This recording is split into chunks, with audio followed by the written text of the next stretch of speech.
Hi friends, welcome to Nisha's food hut Tamil. இன்றைக்கி நம்ம பார்க்க போகிறது டிப்ஸை ரொம்ப இன்ட்ரெஸ்டிங்காக இருக்க போதுங்க. வீடியோவை ஸ்கிப் பண்ணாமல் பாருங்கள். டெஃபினட்டாக அவங்க எல்லாருக்குமே இது ரொம்ப யூஸ்ஃபுல்லாக இருக்கும். வாங்க நம்மளோட ஃபஸ்ட்டு டிப் என்னங்கிறத பார்ப்போம். தக்காளி இப்போ விலை ரொம்ப ஏறி போச்சுங்க. அதே மாதிரி ஒரே செட்டாக தக்காளி வாங்கி நம்ம ஒன்று ஒன்றா ப்ராப்பராக யூஸ் பண்ணுறதுக்குள்ளே அடுத்த செட்டுக்கான தக்காளி எல்லாமே வீணாயிடும்.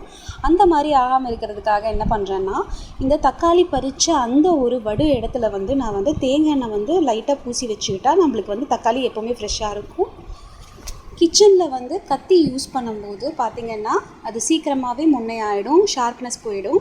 அந்த மாதிரி ஆகாமல் இருக்கிறதுக்கு நான் ஃபஸ்ட்டு இந்த மாதிரி நம்மளோட ஸ்டவ்வில் நல்லா மீடியம் ஃப்ளேமில் வச்சு கத்தியை நல்லா சூடு பண்ணிக்கிறேங்க.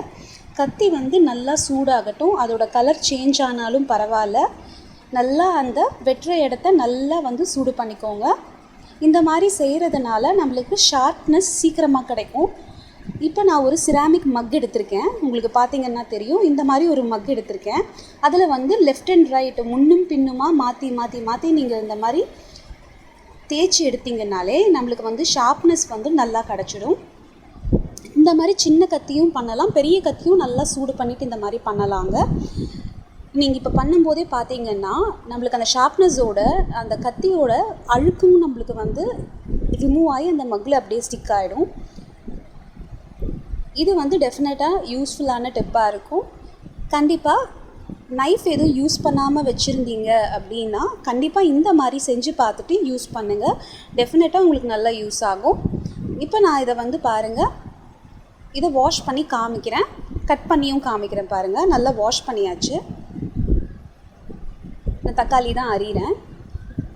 ஃப்ரூட் கார்விங்கே பண்ணலாம் இந்த மாதிரி.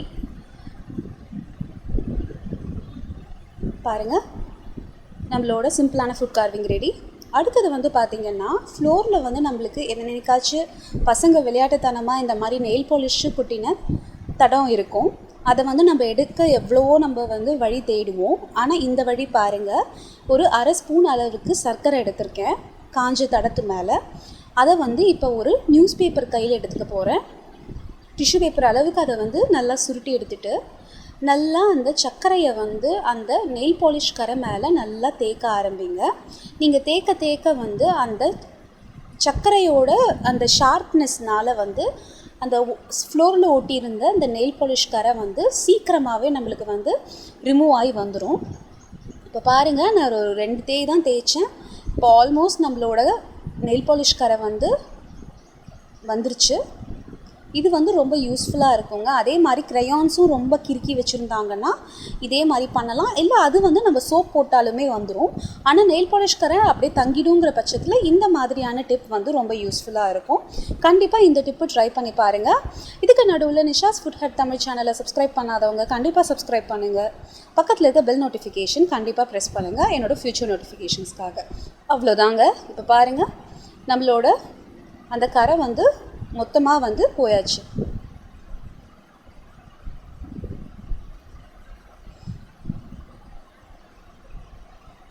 இதை கண்டிப்பாக ஒரு பத்திரமா ஒரு இடத்துல டிஸ்போஸ் பண்ணிவிடுங்க. பாருங்கள், இப்போ நம்ம தர எவ்வளோ க்ளீனாக இருக்குன்ட்டு. இந்த டிப்பு டெஃபினட்டாக உங்களுக்கு யூஸ்ஃபுல்லாக இருக்கும். இப்போ ஒலை வச்சுருக்கும் போது அரிசி போட்டுட்டு நம்ம ஒலை கொதித்து வர டைமில் பார்த்திங்கன்னா பொங்கிடுமோ, நம்மளுக்கு வெளியே வேலை இருக்கும், ஆனால் அதை வச்சுட்டு போகும்போது பொங்கிடுமோன்ற பயம் இருக்கும். அந்த மாதிரி இருக்கும்போது என்ன பண்ணணும்னா, எண்ணெய் ஒரு அரை ஸ்பூன் அளவுக்கு அந்த ஒலை தண்ணியில் கொஞ்சம் ஊற்றிட்டு நடுவில் ஒரு கரண்டி, சில்வர் கரண்டியோ இல்லை உட்டன் கரண்டியோ ஏதோ ஒன்று நடுவில் வச்சுடுங்க. மீடியம் ஃப்ளேமில் நம்ம ஃப்ளேமை வச்சுட்டு நம்ம போயிட்டு இருந்தோன்னா நம்மளுக்கு அந்த ஒலை கொதித்து வெளியே வராது. அதே மாதிரி காய்கறி ஸ்டோர் பண்ணுறதுக்கு முன்னாடி காற்றுலையோ இல்லை நல்ல ஒரு காட்டன் கிளாத்லேயோ இந்த மாதிரி உலர விட்டுட்டு ஸ்டோர் பண்ணுங்கள். இப்போ பார்த்திங்கன்னா இது ஒரு இன்ட்ரெஸ்டிங்கான டிப்பு. பொதுவாக செடிக்கு பார்த்திங்கன்னா நம்ம சில சமயம் ஓவர் வாட்டர் பண்ணிவிடுவோம். முக்கியமாக பார்த்திங்கன்னா மழை காலத்தில் பாருங்கள், அது மழைனாலேயே சில செடியெல்லாம் நல்லா ட்ரவுன் ஆகிடும், அந்த மூழ்கி போயிட்டு அழுகிற மாதிரி ஆகிடும். அப்போ அந்த சமயத்தில் பார்த்திங்கன்னா காஞ்ச பூ, வீட்டில் இருக்க காஞ்ச பூ இருக்குன்னா அதை இந்த மாதிரி சின்ன சின்னதாக எடுத்துகிட்டு செடியோட பேஸில் போட்டு வச்சுக்கோங்க. இப்படி போடுறதுனால என்ன ஆகுதுன்னா, நம்ம எவ்வளோ தண்ணி வந்து ஃபஸ்ட்டு வந்து இந்த செடியில் தேங்கி இருந்தாலும் சரி, அதுக்கப்புறம் வந்து நம்ம ஊற்ற போகிற தண்ணியாக இருந்தாலும் சரி, சீக்கிரமாக ட்ரெயின் ஆக ஆரம்பிக்கும். இப்போ பாருங்கள், நான் ஒரு தடவை தண்ணி ஊற்றியாச்சு. இப்போ திருப்பியும் அதே அளவுக்கான தண்ணியை நான் ஊற்றுறேன். இப்போ ஊற்றும் போது என்ன ஆகும்னா, சீக்கிரமாக ட்ரெயின் ஆக ஆரம்பிக்கும். இதனால் நம்மளுக்கு வந்து அந்த செடி வாடி போகிறது, அந்த அழுகி போகிறது, அந்த மாதிரி விஷயங்கள் எல்லாமே வந்து நம்மளுக்கு வந்து சரியாயிடும். ஏன்னா அந்த பூவில் இருக்கிற ட்ரைனஸ்னால் நம்மளுக்கு அந்த செடியோட தண்ணீர் வந்து பார்த்திங்கன்னா சீக்கிரமாக நம்மளுக்கு வந்து உள்ளே இறங்கிடுது. இந்த மாதிரி டிப்ஸ் எல்லாமே தெரிஞ்சுக்கணும்னா கண்டிப்பாக நிஷாஸ் ஃபுட் ஹட் தமிழ் சேனலுக்கு சப்ஸ்கிரைப் பண்ணுங்கள். பக்கத்தில் இருக்க பெல் ஐக்கானை ப்ரெஸ் பண்ணுங்கள். டெஃபினட்டாக அடுத்த வீடியோவில் உங்களை வந்து ரொம்ப இன்ட்ரெஸ்டிங்கான டிப்ஸ் அண்ட் ட்ரிக்ஸோடு சந்திக்கிறேன். அது வரைக்கும் கீப் கனெக்டட், ஸ்டே வாட்சிங், ஹாப்பி குக்கிங்.